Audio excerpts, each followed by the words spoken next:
You're listening to At the Mic with Keith, an independent podcast production. And welcome to this edition of At the Mic. I'm your host, Keith Malinak. My guest today has done quite a bit on TV, so I'm sure you've seen her before, whether she's giving you a tour of new homes, showing you the behind the scenes of the Dallas Cowboys cheerleaders, or hanging out with Chad Prather on the Blaze TV. Her name is Natalie Woods-Stanyer, and we sat down, talked about all of those things and more, like her involvement with the NFL draft. Oh, I'm so jealous. And someone actually played her in a movie once. Can you believe that? My conversation with Natalie Woods-Stanyer starts right now on At the Mic. Natalie, how are you doing? I'm well. How are you? I'm great. Thank you so much for sitting down with me. For everybody out there, everybody knows the way I met you was through Chad Prather. That's right. I don't think everybody knows. Everybody know? Nah. They'll know. But I do know you through Chad Prather. Yeah, that's where we met. And you do the news for Chad, right? I mean, right. You kind of go through news headlines, stuff like that, yeah. Right? I actually started as a guest on his show. And then after that, a big group of us went to dinner, and he's like, hey, would you be interested in doing, kind of like being my Robin to, Howard Stern. Okay. So you kind of bring the news, and then, because nobody's really tuning in to hear my opinion. Nobody cares. Right. They tune in to hear Chad's opinion. So I kind of bring the news, and it's been so much fun. I've had a blast, and I've learned a lot. That's what I want to ask you. How did you and Chad meet in order for you to become a guest and get the gig and all that stuff? Where did you guys originally meet? I can't tell you. I'm just kidding. Wait, that's the whole point of sitting down and having a conversation. I can't tell you. No, we met last year, a year ago at SHOT Show, the gun show in Vegas. And we had a mutual friend who introduced us, and we all had so much fun there. I had a blast with him and Steve Powell, Party Foul, and Steve Helms. Just a great time. My friend Ashley, and that's how we met originally in cool. Vegas. Okay, very good. I mean, so most people that live in Texas just kind of meet in Texas, but you had to leave the state to go and meet someone else from Texas. Yeah, and I already knew who he was. Oh, that's awesome. I did, and from his kind of rants in his truck or whatever, and he really, I appreciated it because he says what we're all thinking, but we're all afraid to say. There you go. He is Texas.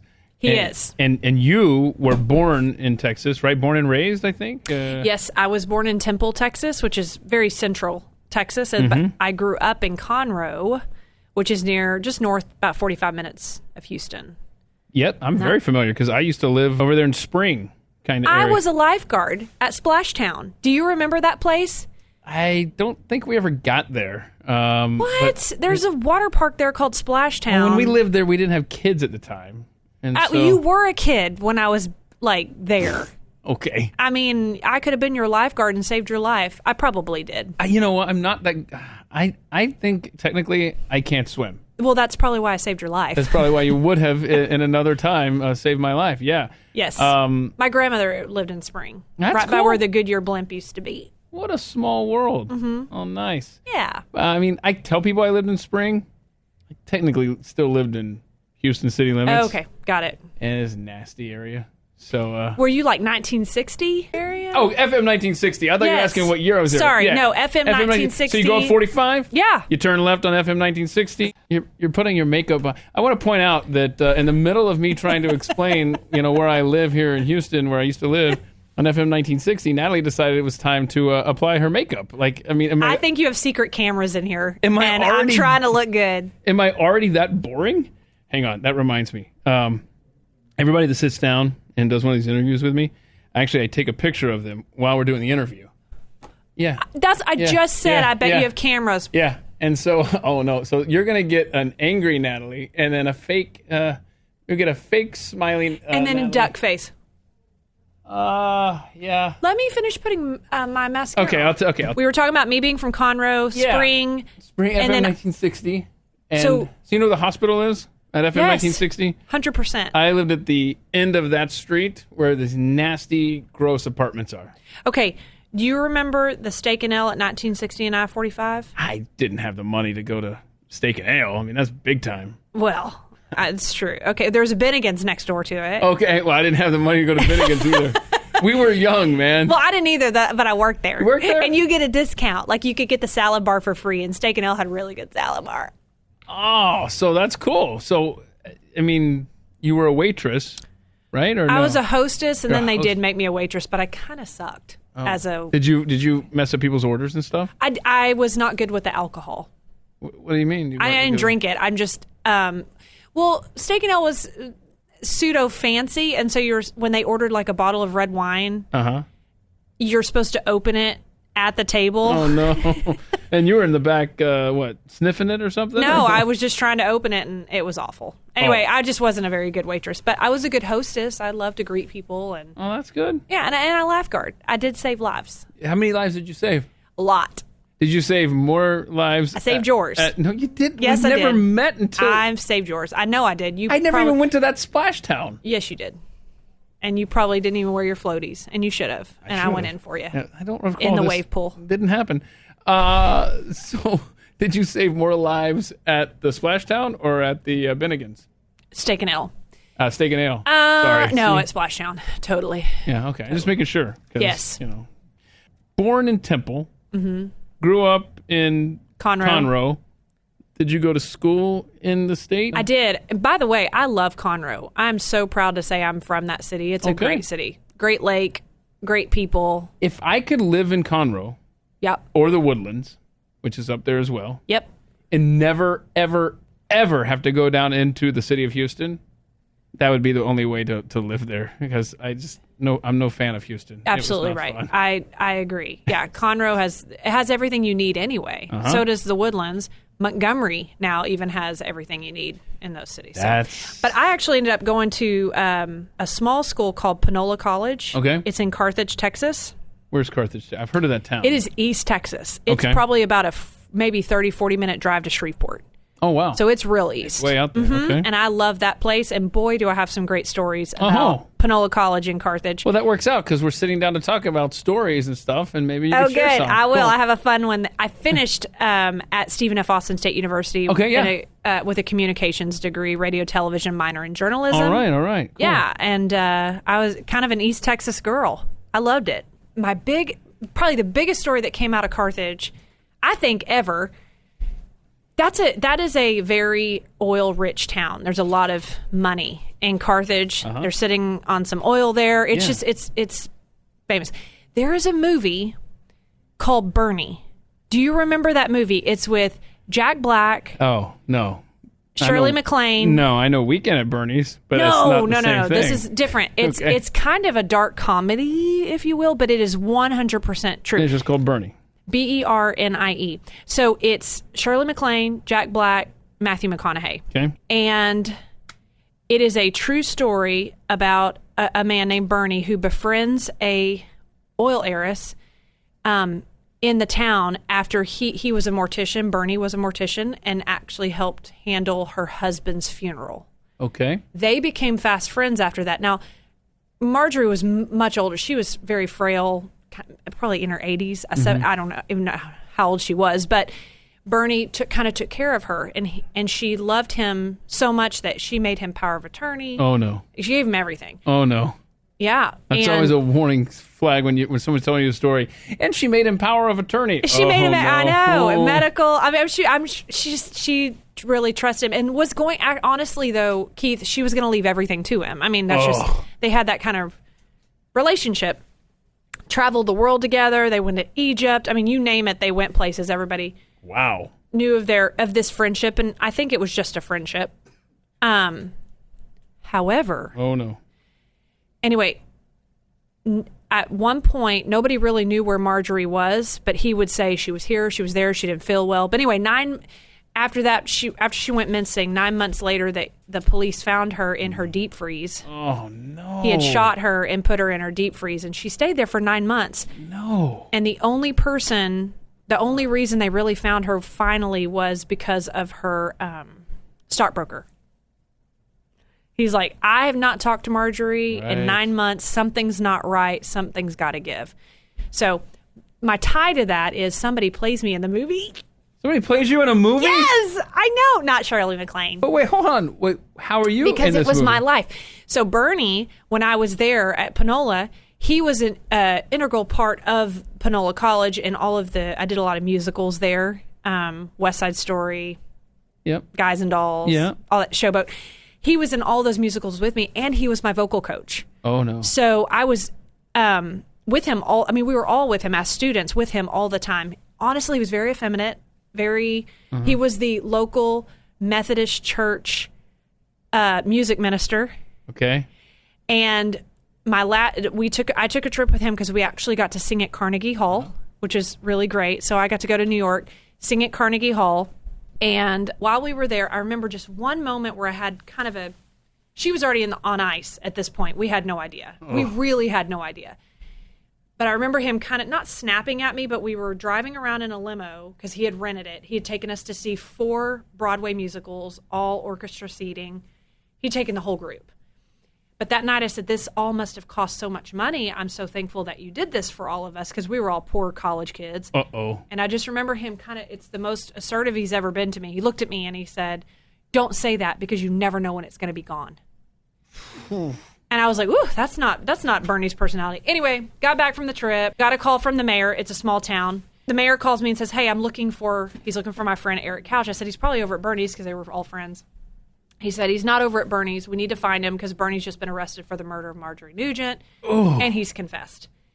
Which, I mean, in this small town, it's like a little in the heat of the night. It was deep. So anyway, that's my tie. Bernie still alive? Is he serving time still? Or? He is in prison. However, a few years ago, some new evidence was either the prosecution blocked or the defense never presented. For whatever reason, there was some childhood, I think, abuse that had happened to him that they felt should have been brought up. So there was a time when Bernie actually got out. So he was actually out for a while. He had very strict rules, no social media, really no contact with anybody other than doing a job. However, I think it was retried, and he's now back in prison. Okay. He's back in. So.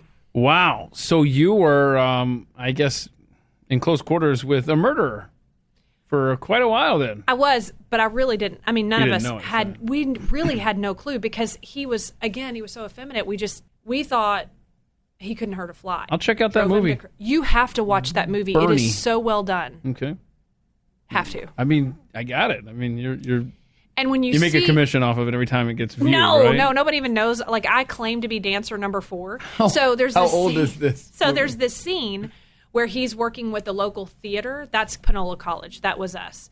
Where he's working with him, and then Marjorie calls him. Oh. Calls Jack Black. So he's working with us, and then when you see that, just know that that's our group. Dancer number 4. That's what dancer number 2, dancer number 1, whichever. But you want to be number 4? Whatever. I don't care.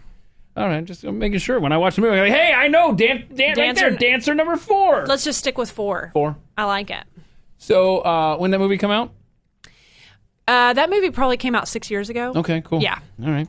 After college, you got an internship in TV. I did. Right? I was at WFAA Channel 8 right here in Dallas, Texas. Yeah, very cool. And I loved it. I worked with the investigative reporting department, and it was great. And I think when I started with Channel 8, we had probably 9 interns, maybe 10 interns that started.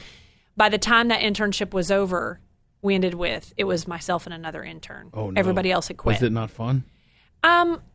No, I loved it. It was great. I think that, you know how every generation, like, oh, those millennials are all, they're lazy. I think every generation gets tagged with that when they're in their 20s. They just do, I think Generation X did as well. And so they may have lived up to a little bit of that because they all just quit. Wow. Or maybe they realized it wasn't their passion. Well, I don't know. I mean, you loved your internship, right? Loved it. I mean, I wonder if some of these people that quit had an internship similar to mine. It was with the ABC affiliate as well, but it was in Lincoln, Nebraska. And it was over the course of a summer in college. And literally all they had me do was just log tapes. That's all I logged a lot of tape. I mean, I didn't quit. I mean, I did the whole internship. You still did it. But it was just so bad. Well, not only did I have to log tape, but when they needed a particular court case, they would send me to a courthouse to go get that information. So that would have been fun. I would have loved to have gone and done errands like that. You would have. Okay, I walked a lot in downtown Dallas. A lot to a lot of courthouses to get that stuff for Brett Shipp or Valerie Williams or Robert Riggs, whoever was there. Well, just know that when the ABC affiliate in Lincoln, Nebraska needed footage of the third string running back running the ball off the right-hand side. You found it. Yeah, they're looking up stuff. You time coded it. Yeah. They found the Virginia Tech Nebraska bowl game footage that some unpaid intern logged. I can't believe 90s. you're not doing that again. Like, still. And logging tapes? Yeah, sure. Why not? No, I don't want to. I don't even know what that means. But if you were that good at it, maybe they'd start paying you minimum wage. Wow. My internship was not paid either. Uh-huh. As well. But it sounds like it was fun. It is free labor. It is free labor. But I did learn a lot. Did you learn a lot, or do you feel like you just... No, you didn't. Not at all. It sucked. I sat in an editing bay logging tapes. I feel like they took advantage of you then. Absolutely. 100%. And their weatherman back then, he was a jerk too. At least the WFAA weathermen are cool. Yeah. Twitter, Yes. Yeah. So you were an intern there. What was the next step in your career and your story there? Yeah, so in a roundabout way, I actually ended up at my first job was at KView ABC in Austin. Okay. That is not a rookie spot for a green reporter, but I did land there. Uh-huh. And that's kind of like drinking from a fire hose. I mean, because I was in the Capitol, covering stuff I'd never covered before, being live on camera, and I had never done that. But were you up on enough of the news and current events to know what you were talking about on camera, or were you just reading a script, or what? No, I went and got the stories. So you knew what you were doing. Well, no, I wouldn't say that. I would say that I was as green, and it was one of those things where I adopted you fake it till you make it. Yes. Like they would tell me, hey, we need you to go to the sheriff's office and interview the PIO. And I'm like, what is a PIO? I have no idea what a PIO is, and I had to figure that out. And you didn't have a smartphone to Google. No smartphone. Yes, and I'm like, okay. So I would somehow finagle and get, public information officer, the go-to person that you. So anyway, I was green. Okay. But I mean, you had fun. I did have fun. They were patient with me as much as they could be. They probably eventually would have fired me if I hadn't found another job back in Dallas. Well, what was your favorite story to cover there as a green reporter? What was the my most memorable story that I ever covered, because they also put me on the commissioner's beat, like commissioner's court. I mean, what the hell is that? I don't even know what that is, but they put me on there because they're like, all right, let's let this rookie handle something that's not as hard hitting. However, one of my favorite stories I ever did, there is a lake that kind of goes through. It's all part of the Lower Colorado River Authority. Okay. It was called Town Lake. I think they've renamed it to Lady Bird Lake. Not sure, but it was Town Lake when I was there. Awesome. Yeah. And Austin's a very earthy place, like very granola. Well said, earthy. Yes. They're very outdoorsy, athletic, working out and growing hair in their armpits. So I was there covering a story about people who would run with their dogs around the lake, and then the dogs would poop and people weren't cleaning it up.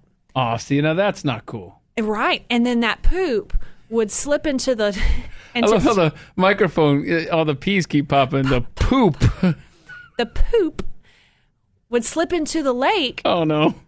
And it would contaminate the lake. Gross. And people, were in that lake being active. Swimming. Oh, no. I got to do a story about poop sliding into Town Lake. And I'm telling you, it was my favorite story that I ever did. And it was such a funny story that the photographer and I put together, because she was mad that my photographer that was with me was mad that we had to do the story. I actually was like, we're about to own this.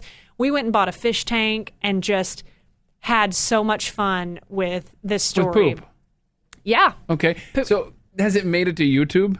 No, but they re-aired it several times on the station because it made everybody laugh so hard. They played it the next morning at the meeting because it ended up being a really fun, kind of just cheesy but fun story about, keeping Austin beautiful. Can you use your connections down there and get it put on YouTube? Can somebody at VUE?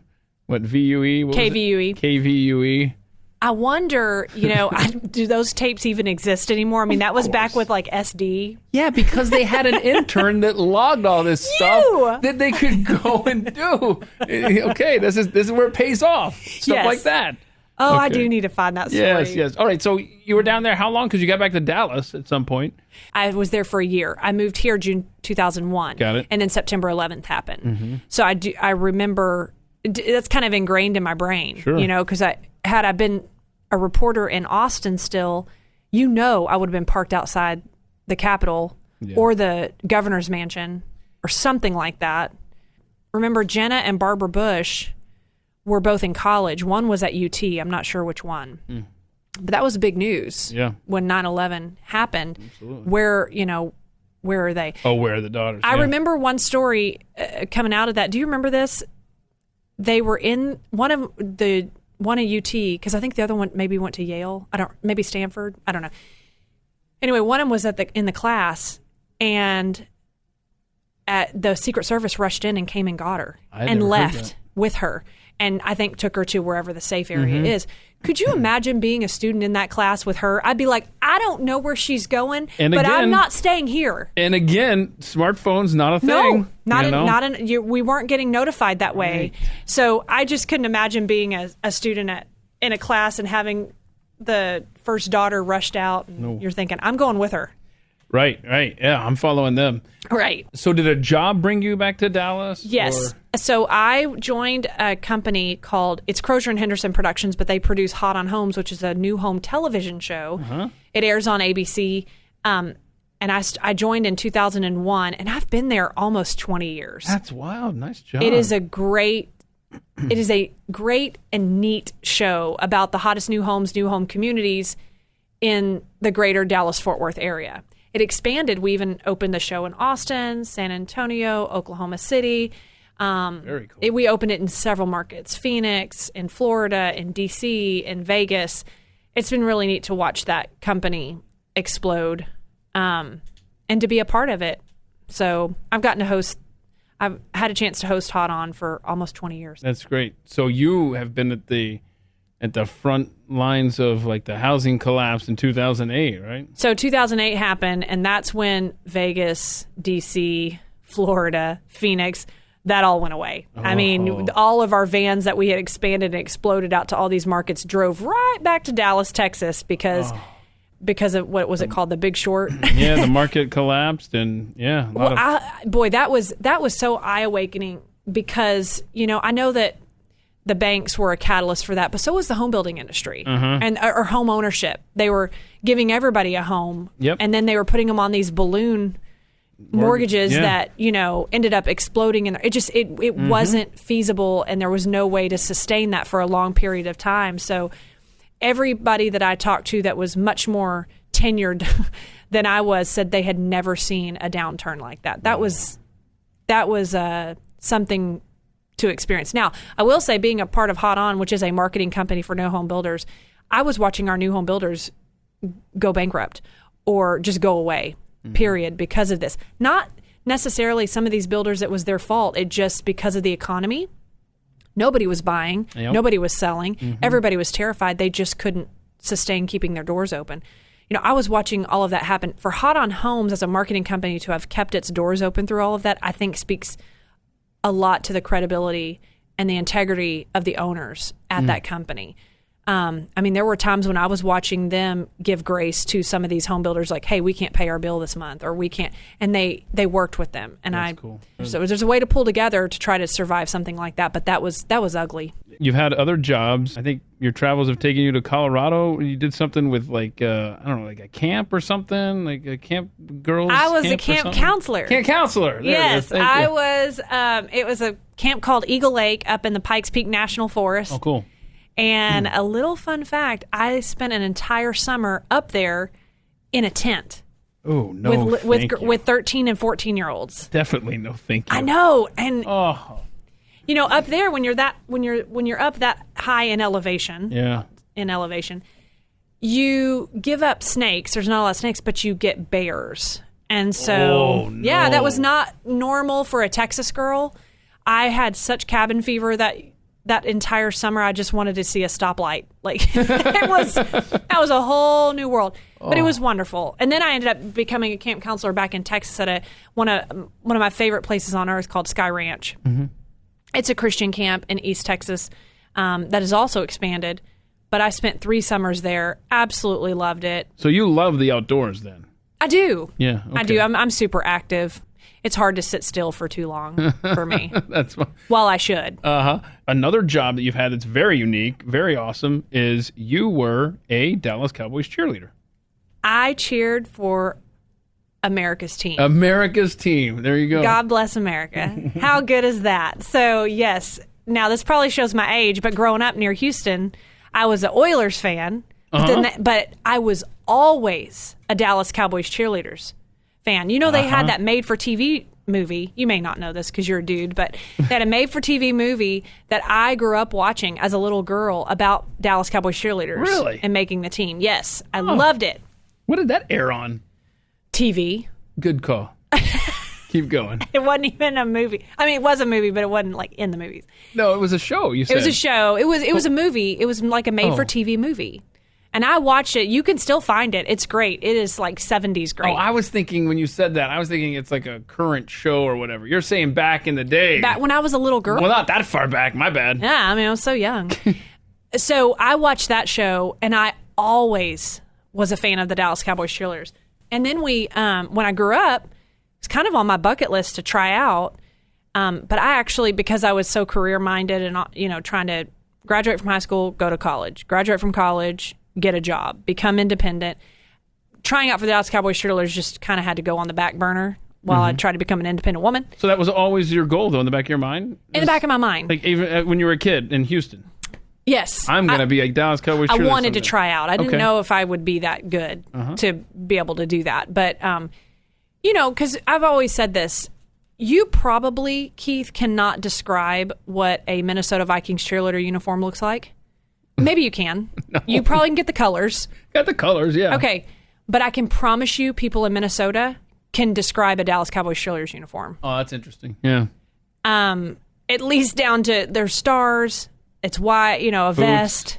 Yeah. White boots, right? White boots, yeah. Yes, see, I got something. That's right. I think it's an iconic uniform, one of the most recognized in the world. And I wanted to wear it. Okay, but before you continue, it's got to be impossible, tough work to be a cheerleader because it's not just look pretty and dance on the sideline.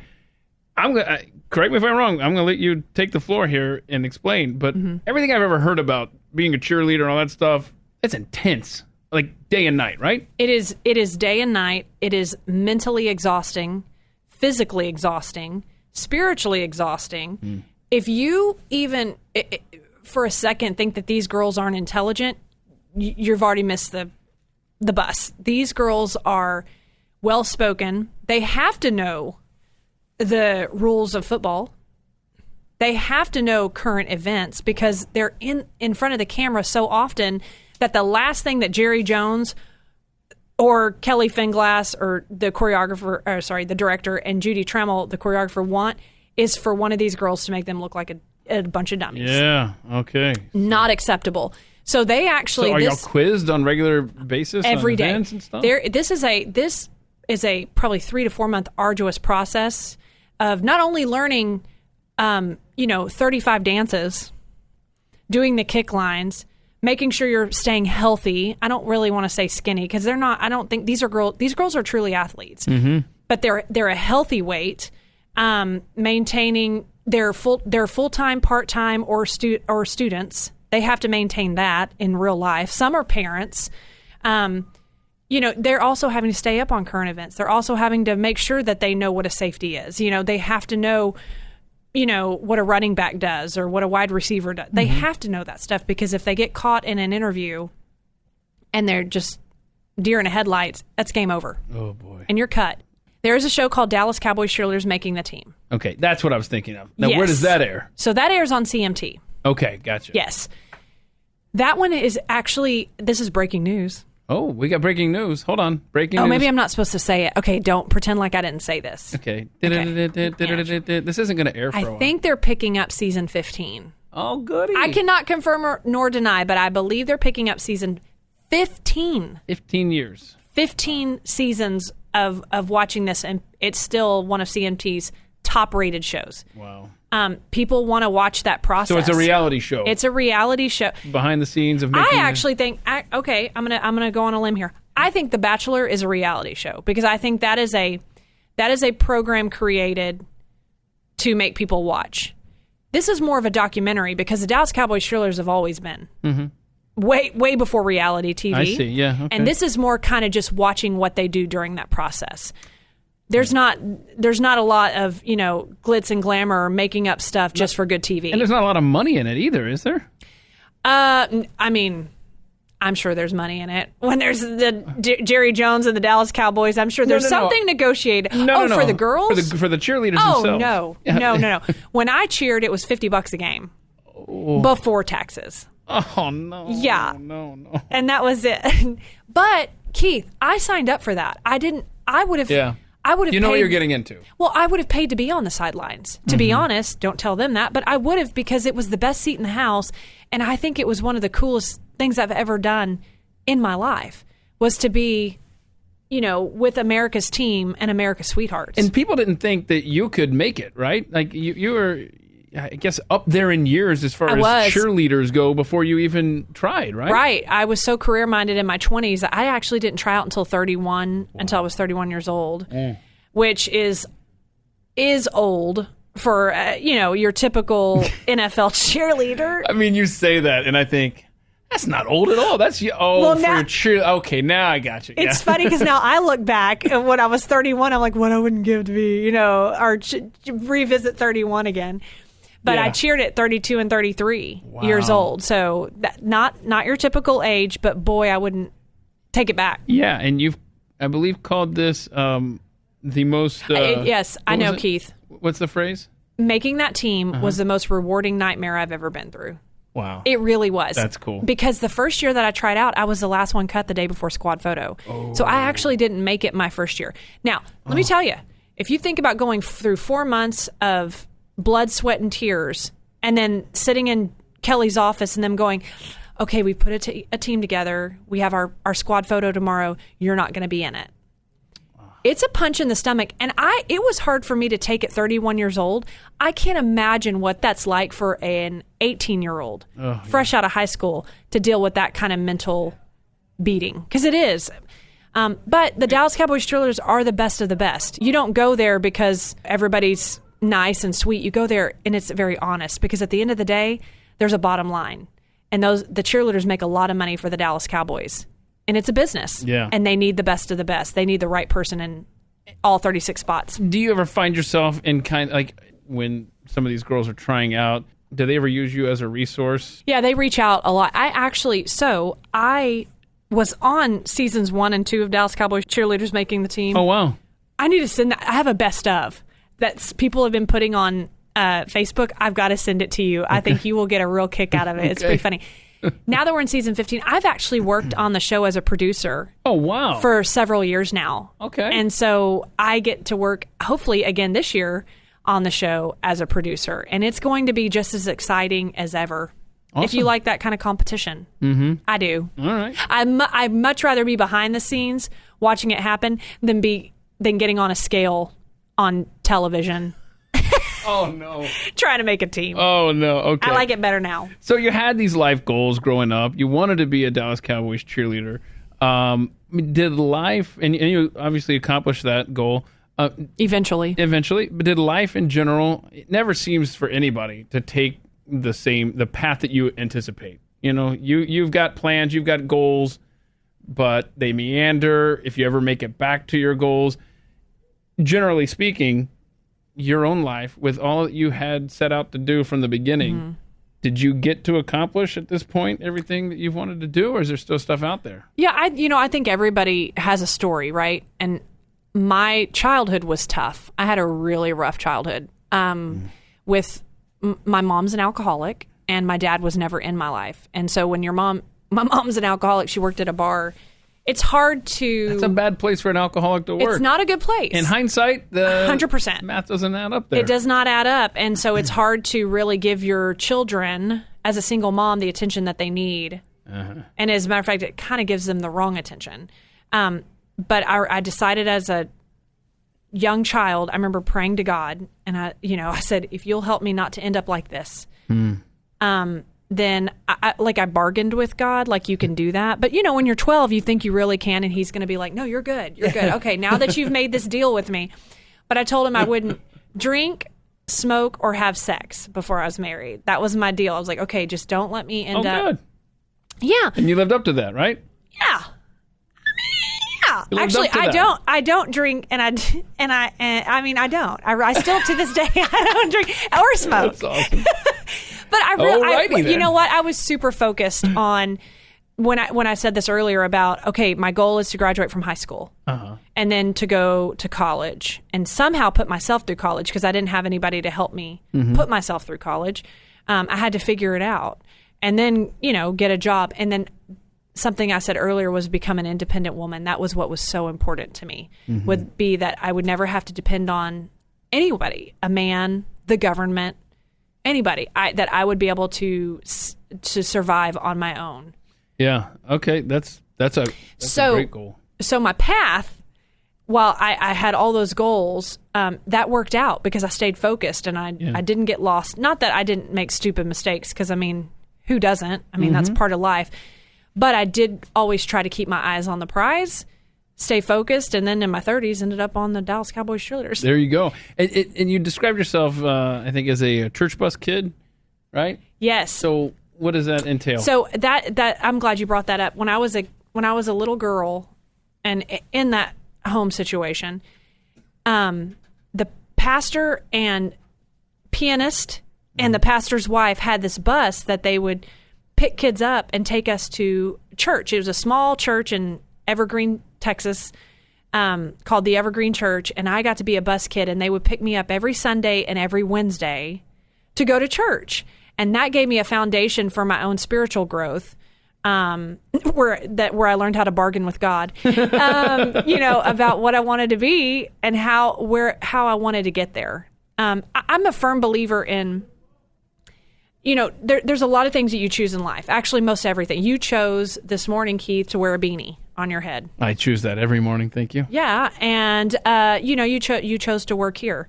You chose where you went to college. You pick a lot of things. The one thing that you didn't pick were your parents. That was God's job.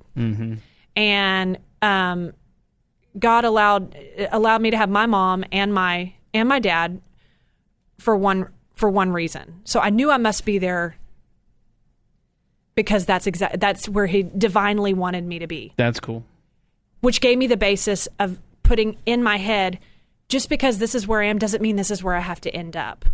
And so either I use this as a crutch and say, oh, poor America, feed me, give me food stamps, give me this, or I use it as a stepping stone. And I say, okay, I'm going to figure out how to go to college. I'm not the smartest. I don't have any money. I don't have any parents to help me, but I'm going to still figure it out. And so instead of a crutch, I used it as a stepping stone for me to get where I am. Now, that doesn't mean that people didn't help me my whole way. As a matter of fact, the government did help me. They gave me a Pell Grant because I didn't have any parents to help.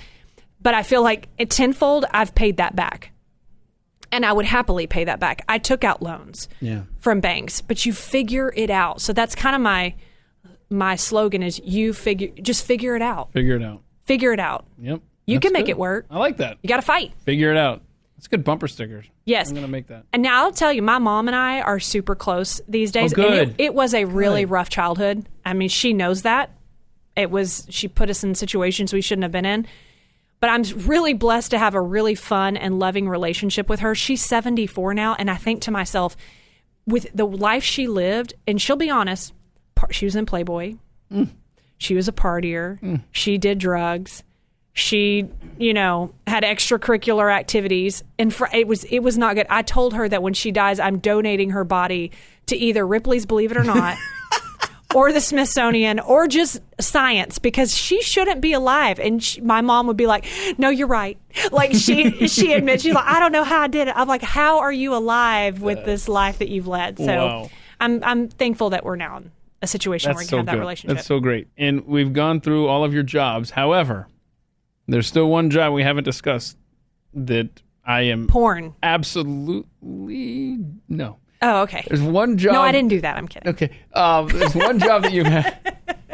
There's one job that you've had that absolutely I'm jealous of, and it's your involvement with the NFL draft. I have had the honor of working with the NFL during the draft for the last 2 years. I mean, seriously, that is like my favorite day of the year is the NFL draft. And when it came here to Dallas and I got to go, Stu and I went down there. That was so much fun. How magical was that? I mean, it is palpable. Yes, yeah. That room. That's a good word, yeah. It is. And I got to be kind of help in the production department during the on-air. So do you remember the super fans? So each team has super fans where they are all dressed how does that happen? out. How do you get to be a super fan and be involved like down there? I mean, you're tatted up with Cowboys gear. You're not even an NFL person. What? I'm so glad you know me. Are you kidding me? I mean, which team, though? The Atlanta Falcons. Okay, anyway. Hello. Just let's put pause for a second here. All right. Hi, my name is Keith, and I am an Atlanta Falcons super fan. Hold on. As you're sitting there saying, well, you're not even an NFL person. See, normally my stuff would be on display, but I'm not allowed to put it on camera anymore. There it is. There's my Falcons helmet. Uh-huh. There's my little mini Falcons guy. Do you have a Falcons tat? I don't have any. Well, that's next. No, it's never. No tattoos ever. Anyhow. Okay. Well, so you, to be an Atlanta Falcons fan, super fan, you're that guy that is at the game with the big bubble head helmet and the makeup. You're right. I wouldn't be super fan. And you know, like, every fact. Okay, well, that I could handle. Okay, about the Falcons' history. Absolutely. And what the score was in 2007. You're talking to the guy who knows where he was for every Falcons game since I've been alive. Okay, then you start dressing the part? No, I didn't do it. Okay, then we're out. Okay. All right, then you're done. Yeah. So I'm not invited. Well, you could try. Okay. But these guys are very much dressing the part, and so when it comes time for the Atlanta Falcons to have their draft pick, you'll see some B-roll of the camera will go to these super fans who are like, yeah! Yeah, I know what you're talking about, yeah. Yeah, so I'm in charge of those fans. Okay. And making sure they're hyped up, making sure they're in their chairs. That's awesome. Making sure they're not getting too, happy with their... Too much drinking. Uh-huh. And if they are, we'll put them to the back. Whatever. So you're for the Cowboys super fans then. So I got chosen. I got lucky. I was in charge of the Cowboys and the Giants fans. So who are right? Why are they hooking the? Well, because it's NFC. So NFC East, they keep all four teams together. Okay. For each that AFC. I was going to say though, that almost seemed like a conflict of interest, but now I understand. Well, 100%. It's just good TV. Also, I mean, these groups of fans are right next to each other. So you've got the Cowboys, the Giants. Yeah, right at each other's faces and stuff. Yeah. Yeah, exactly. Okay. Eagles, which is, you got to... So if the camera's on me and I'm dressed up in all the Falcons gear and stuff, it's not a good time for me to say, as the pick is about to be announced, don't screw this up again, Thomas Dimitroff. That's the GM for the Falcons. No? They're going to probably not want you to say that. Okay. Now, if you, with all of your NFL connections, okay, if you could, my dream job has always been, since I was about 12 years old, is I want to be one of the guys in the room with at the time when I was a kid, and I heard a guy who was an NFL schedule maker, and he talked about how in this room they have a big whiteboard, and him and a few other guys lock themselves in a room and they make the NFL schedule. Now it's a supercomputer, okay? Sure. And they're constantly generating NFL schedules and going through them line by line to make sure that the Browns aren't on the road 5 times in a row, right? Or that. And they have to plug in dates of when concerts are in the venues and they can't be at home for those games. I want to be that nerd that is locked inside a room in Manhattan for months with these other guys coming up with an NFL schedule. So if you ever rub shoulders with someone like that, please, I'm begging you. I definitely have zero pull for that. However, I could probably get you an internship logging tape. Wow, you know how to cut deep, don't you? Okay, so I wish I had that kind of pull. How about if I find out they're looking for another like producer for that? Sure. Like, Would you go? to Would help you with the go? super fans? Yes. Would you go? Yeah, come on, let's go. I hate the Saints, but you guys cheer. Nope. Yeah, no, you can't say that. Oh, shoot. I know. What if they put you in charge of the Falcons? That would be, yes, please. You would just be on. I would jump in front of the camera with them. Yes. Yes. You'd be like, bucket list. You have 3 kids? 3 kids. Tell me about them. So we have Bradley, who's 12, and then we have 2 10-year-old girls, Sarah and Maddox, who are in the 5th grade. Okay. We are a blended family. So I brought 1, he brought 2. Okay. And there we are, just one big happy family. But we've been, when we met, the girls were 3. So, and now they're 10. So, Wow. yeah. So, do you apply that same standard to being a parent that you talked about earlier of like, depend on yourself, stop depending on everybody or expecting someone to bail you out?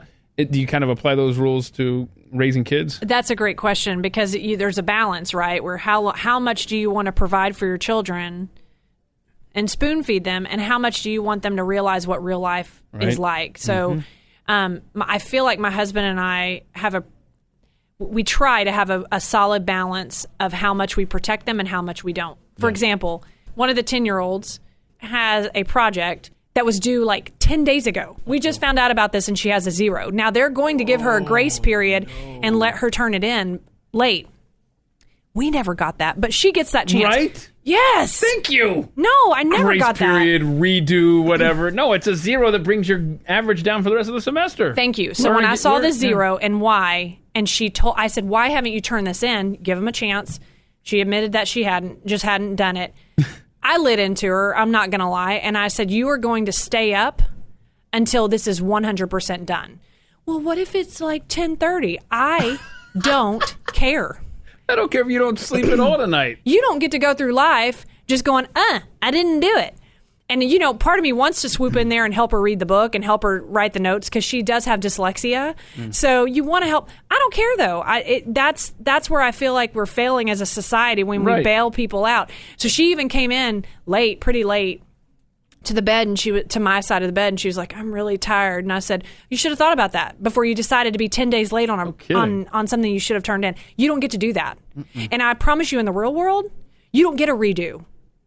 They don't care. They'll move on to somebody who's more qualified and can get the job done. There you go. So I think I feel like we're pretty. My husband's military, went to West Point, was a Black Hawk pilot, served our country. He's very militant when it comes to stuff like that. So he's not going to bail anybody out. And he's like, suck it up, buttercup. Awesome. And I think we're both kind of that way. Okay. All right. So tell me about your husband, because you guys own like a family business that I have got to visit. You have to. My husband and my brother-in-law own Texas Gun Experience. Nice. And it is a brand new 35,000 square foot gun range and retail store right in the heart of Grapevine, Texas. So and it's on Main Street. So if you're at Main Street and 114, you can see Texas Gun Experience. Give the web address. What's your web address? TexasGunExperience.com. TexasGunExperience.com. And they have Full Auto Friday.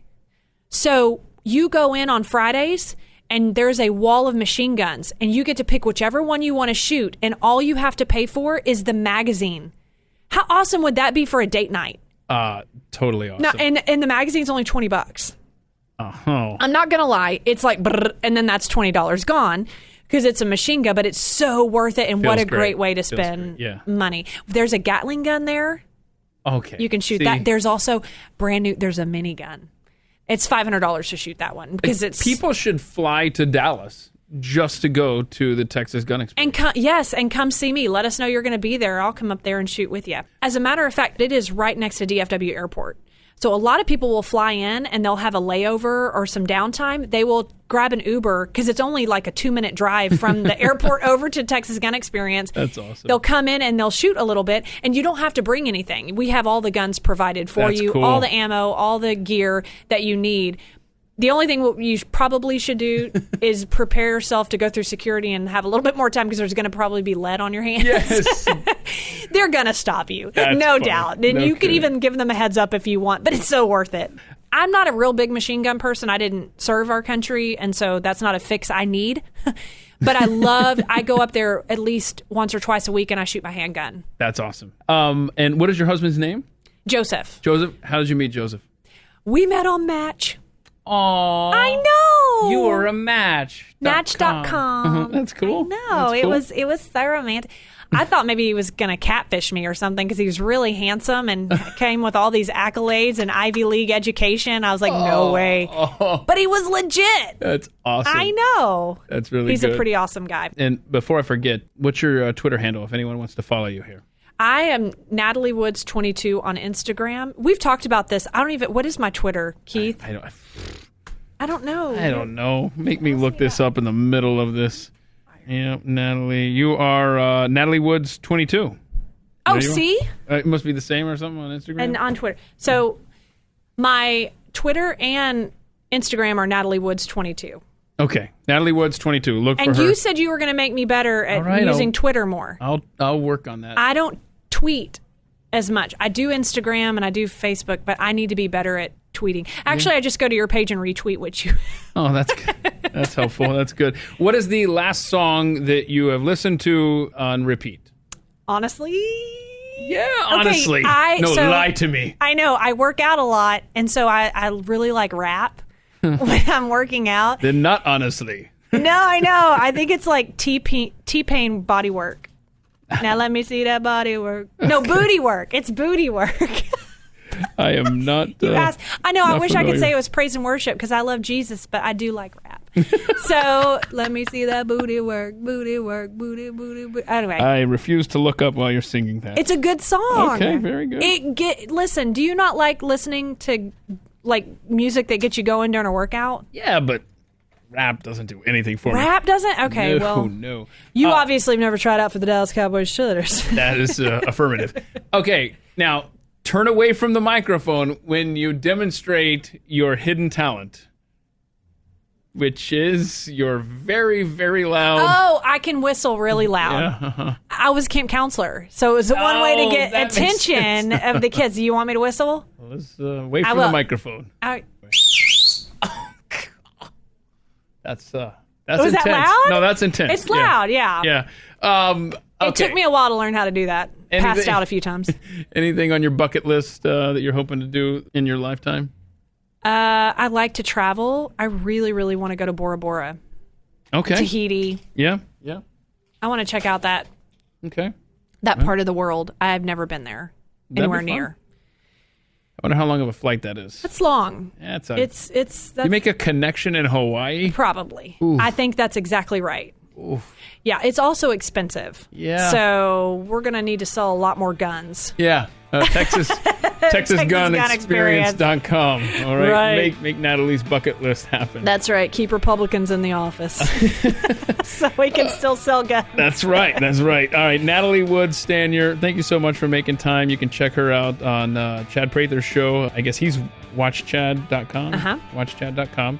Go there. Check her out. And thanks again. Thank you so much for having me. You bet. This has been At the Mic with Keith, an independent podcast production. Look for At the Mic Show on Twitter to connect.